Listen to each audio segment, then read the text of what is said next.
நீங்கள் ஒரு சரியான வழியை சூஸ் பண்ணியிருக்கீங்கன்றது உங்களுக்குள்ள மனசுக்குள்ளே தெரியும். ஏன்னா நீங்கள் யார் சொன்ன புக்கையோ, யார் எழுதின புக்கையோ, யார் சொன்ன ஒரு நம்பிக்கையோ நீங்கள் இங்கே ஃபாலோ பண்ணலை. நீங்கள் செய்ய போகிறதெல்லாம் உங்களுக்குள்ளே என்ன ரியலைஸ் பண்ணுறீங்க, உங்களுக்குள்ளே என்ன இருக்குது. Okay, you are the temple of God. நீங்களே தேவனுடைய ஆலயம் சொல்லியிருக்கும் போது அப்போ கடவுள் இது எல்லாம் இந்து பகவத்கீதாவில் சொல்லியிருக்கு, குரானில் சொல்லியிருக்கு, எல்லாத்துலேயும் சொல்லியிருக்கு. கடவுள் உங்களுக்குள்ளே இருக்கார்.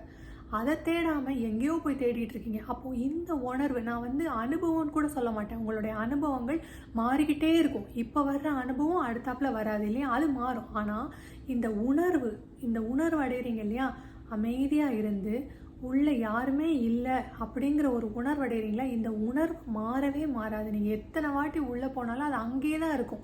நீங்கள் உணர்ந்து பார்க்கலனாலும் அது அங்கேயே தான் இருக்கும். ஏன்னா நீங்கள் இப்போவுமே உங்களுக்கு தெரியும் நீங்கள் இருக்கீங்க அப்படிங்கிறது உங்களுக்கு தெரியும். அதுதான் அந்த உணர்வு.